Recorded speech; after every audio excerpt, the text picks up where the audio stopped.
ये अलग है ना? ठीक है सर, ये अलग तो ठीक है। तो ग्रुपिंग आ गया।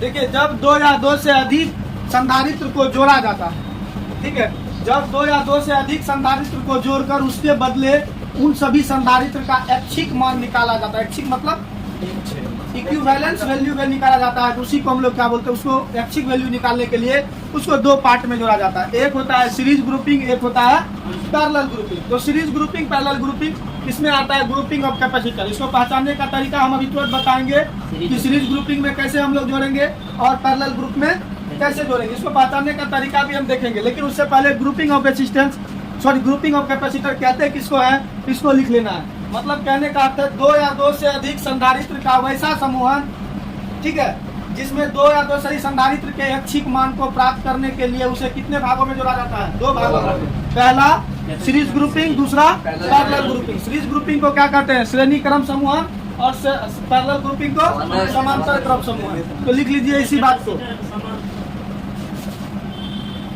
पहचानने का तरीका कैसा है, ठीक है, सीरीज ग्रुपिंग का पहचानने का तरीका है कि जब ऐच्छिक मान किसको कहते हैं, दो या दो से अधिक संधारित्र के बदले एक संधारित्र का वैल्यू जो होगा, मतलब दो या दो से अधिक संधारित्र जितना मिलके जितना काम करते हैं उतना काम अगर यदि एक संधारित्र करेगा तो उसके रिस्पेक्ट में वह उसका क्या कहलाएगा, समतुल्य कैपेसिटेंस कहलाएगा, समतुल्य धारिता कहलाएगी। ठीक है, तो कहने का समांतर दो क्रम में जाता है, पहला श्रेणी क्रम, दूसरा समांतर क्रम। तो श्रेणी क्रम कैसा होता है, इसको पहचानेंगे कैसे। श्रेणी क्रम को पहचानने का आसान तरीका है, जब दो या दो से अधिक कैपेसिटर आपस में क्या हुआ है, जुड़ा हुआ है, लेकिन उनसे जो बहने वाली है आवेश की मात्रा, क्या चीज, उनसे बहने वाली आवेश की मात्रा हर संधारित्र से क्या हो, समान हो। क्या हो मतलब जितना C1 के संधारित्र से जाएगा उतना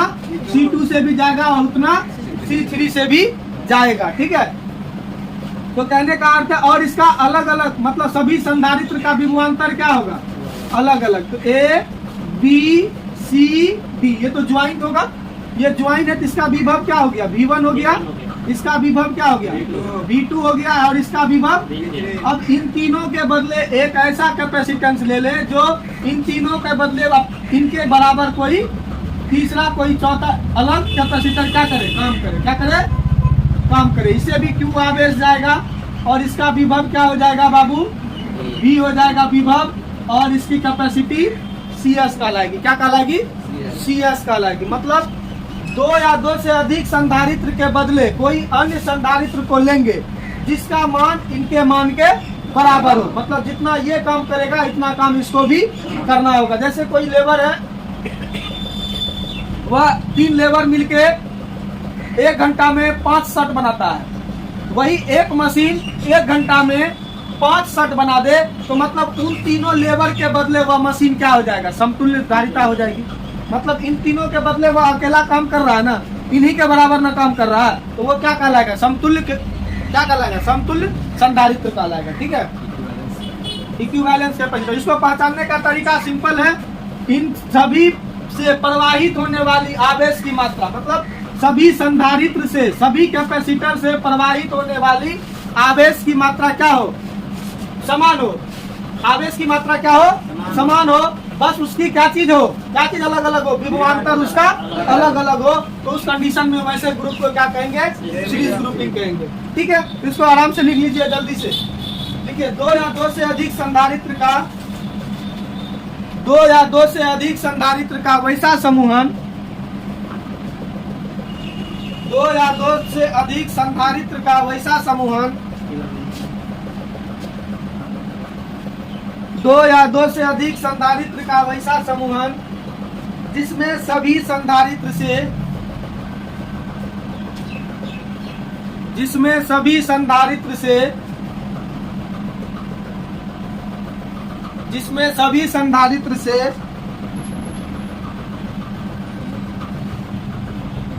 ठीक है प्रवाहित होने वाली आवेश की मात्रा प्रवाहित होने वाली आवेश की मात्रा,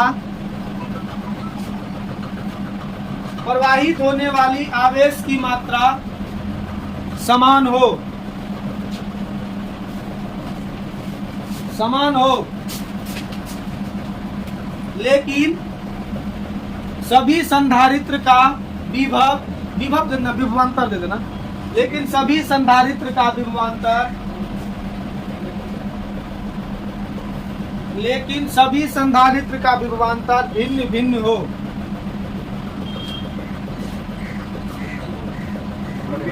लेकिन सभी संधारित्र का विभवांतर क्या हो, भिन्न भिन्न हो। अब ये सीरीज ग्रुपिंग को पहचानने का तरीका क्या बताए कि प्रत्येक संधारित्र से प्रवाहित होने वाली आवेश की मात्रा क्या हो, समान हो। मतलब जितना Q1 से जा रहा है उतना, जितना C1 से जाएगा उतना ही किससे जाना चाहिए, C2 से, और उतना ही C3 से जाना चाहिए। तो समझ जाएंगे कि यह कौन सा ग्रुपिंग है, सीरीज ग्रुपिंग है। तो यहाँ लिखेंगे यदि C1, C2, C3 क्या है, क्या है रे बउआ, संधारित्र है। V1, V2, V3 क्या है, विभवांतर है। उसके बाद V बराबर क्या है, समतुल्य विभव है, इन तीनों के बदले विभव है ना। और CS क्या है, समतुल्य है, धारिता है मेरे। उसके बाद Q बराबर क्या है, प्रवाहित आवेश। तब देखिए इसमें डिफरेंट क्या क्या है, V है ना, सब V को जोड़ने पर क्या मिलना चाहिए, V होना चाहिए। तो V बराबर क्या होगा, V1 plus V2 plus V3। तो V बराबर क्या फॉर्मूला होता है, आपको बताए थे, C बराबर क्या होता है, Q बाय V। तो यहाँ से V बराबर क्या होगा, Q बाय C। तो यहाँ पर क्या हो जाएगा, Q बाय CS हो जाएगा। ये V के लिए Q बाय CS, इसके लिए क्या होगा, Q बाय C1, इसके लिए Q बाय C2, इसके लिए Q बाय C3। अब बताइए कॉमन क्या चीज है बबुआ, Q कॉमन है, तो इसमें क्या बचा, 1 by C1 plus 1 by C2 plus 1 by Q cancel हो गया। तो 1 बाय CS बराबर क्या होगा, 1 by C1 plus 1 by C2 plus 1 by C3 plus ऐसे चलता रहेगा। मतलब जैगो रहेगा उसको हम लोग लिख देंगे। ये इक्विवेलेंस कैपेसिटी निकालने का फॉर्मूला है। अब इसी का एनालिसिस देखते हैं। यदि यही लिखिए, केवल 2 कैपेसिटर के लिए, किसके लिए, केवल 2 संधारित्र के लिए, केवल 2 संधारित्र के लिए क्या होगा, 1 बाय C1, 1 बाय CS बराबर क्या होगा, 1 by C1 plus 1 by C2। तो इसके लिए 1 बाय CS बराबर इन दोनों का एलसीएम लेंगे तो क्या होगा, और यहाँ पर C1 प्लस C2। अरे पहले कुछ लिख दे, 5 जोड़ 3 लिखे कि 3 जोड़ 5 लिखे, बात बराबर है। तो इसका मुंह बढ़िया लगे इसीलिए इसको लिख दिए। तो इसीलिए यहाँ पर CS बराबर क्या हो जाएगा, ये ऊपर गया तो ये भी ऊपर, C1 into C2 bye C1 plus C2। केवल 2 कैपेसिटर जुड़ा हो तो उसके लिए हम लोग इतना नहीं करेंगे, सीधा इस फॉर्मूले को अप्लाई करके बना देंगे, ठीक है। फिर देखिए तीसरा नंबर, यदि n समान कैपेसिटर, क्या चीज, मतलब n समान, मतलब सब का कैपेसिटी ये C1 C2 C3 नहीं हो, मतलब समान कैपेसिटर हो। यानी इसका भी वैल्यू C, इसका भी वैल्यू C, इसका भी C। यदि यहाँ पर C1 बराबर C2 बराबर C3 बराबर डॉट डॉट डॉट Cn बराबर, इसका वैल्यू क्या मान लेते हैं हम लोग, C। सब का वैल्यू क्या है, बराबर वैल्यू है, तब उसकी कैपेसिटी हम लोग कैसे निकालेंगे, तो 1 बाय CS। तो यहाँ पर CS बराबर क्या हो जाएगा, बताइए तो क्या होगा, क्योंकि हम जोड़ते हैं तो नीचे में क्या आ जाता है, डीपली जाना ही पड़ेगा। जैसे किसके लिए हम बताएंगे, 3 को के लिए हम बता देते हैं, वैसे उसको हम फॉर्मूला डिपेंड कर देंगे। तो 1 बाय CS बराबर 1 by C plus 1 by C plus 1 by C। इन सब का एलसीएम क्या होगा, C होगा, ऊपर में जोड़ेंगे तो सब में 1 प्लस 1 प्लस 1 आएगा, यानी 3C बाय 3 बाय C आ जाएगा। तो 1 बाय CS बराबर क्या आएगा, 3 बाय C। तो ऊपर ले जाएंगे तो क्या होगा, C बाय 3। तो मतलब इसका फॉर्मूला क्या हो जाएगा, इसका फॉर्मूला क्या हो जाएगा, CS बराबर C बाय N। ठीक है, इसका फॉर्मूला क्या हो जाएगा, C बाय N। जहां n बराबर क्या है, जहां n बराबर संधारित्र की, जल्दी से लिखिए, इसके नीचे जल्दी से एक नोट लिखाएंगे।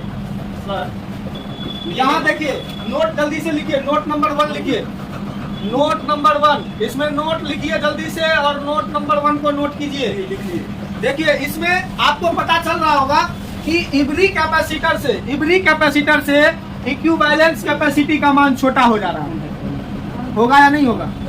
जैसे पहला 2 है, जैसे अभी 3 को कैपेसिटर का बताया ना, जैसे 3 माइक्रोफैराड का कैपेसिटर है, कितना माइक्रोफैराड का कैपेसिटर है, 3 माइक्रोफैराड का कैपेसिटर कै गो है, 3 गो जुड़ा हुआ है, किस ग्रुप में, सीरीज ग्रुप में। तो इसका इक्विवेलेंस कैपेसिटर इसको कितना से भाग करना पड़ेगा, 3 से 3 कट गया, क्या निकला 1 माइक्रोफैराड।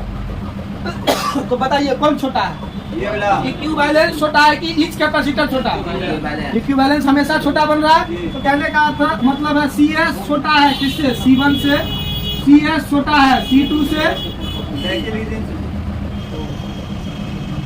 ऐसे CS छोटा है C3 ...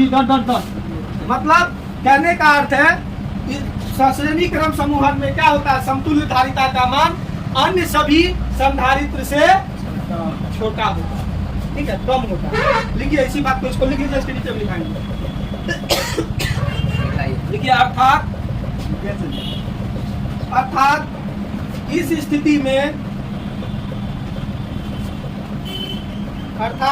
स्थिति में समतुल्य धारिता का मान सबसे कम होता है, समतुल्य धारिता का मान सबसे कम होता है। अब कम क्यों हो जाता है, यो कारण हो गया, आखिर कम होता है तो हो जाता है क्यों, ठीक है। तो इसके लिए भी रीजन है, तो इसके लिए नोट नंबर 2 लिखिएगा, मतलब कम हो जाएगा तो क्यों हो जाएगा कम, ठीक है, अपने मन से कम थोड़े हो जाएगा, ऐसा कारण होगा कुछ ना कुछ कम होने का। तो कम इसलिए हो जाता है कि देखिए 3 को जोड़ेंगे तो इसका प्लेट एरिया तो सेम है, प्लेट एरिया तो सेम रहेगा, बट क्या चीज बढ़ जाएगा, इसका भी D और इसका भी D बढ़ जाएगा। तो D बढ़ जाएगा तो कुछ ना कुछ इसका इंडक्टिव डिस्टेंस क्या हो जाएगा, और इंडक्टिव डिस्टेंस बढ़ता है तो कैपेसिटी क्या होता है, घटता है। इसीलिए इस कंडीशन में कैपेसिटी का मान घट जाता है। तो लिख लीजिए इसी बात को, देखिए इस स्थिति में प्लेट का इफेक्टिंग एरिया, इस स्थिति में प्लेट का प्रभावी क्षेत्र, हिंदी में करिएगा प्रभावी क्षेत्र प्रश्न विभाग का प्रभावी क्षेत्र अपरिवर्तित रहता है, मतलब नहीं बदलता, अपरिवर्तित रहता है, नहीं बदलता है। लेकिन दोनों प्लेट के बीच की प्रभावी दूरी लेकिन दोनों प्लेट के बीच की प्रभावी दूरी काफी बढ़ जाती है, जिससे उसकी धारिता घट जाती है।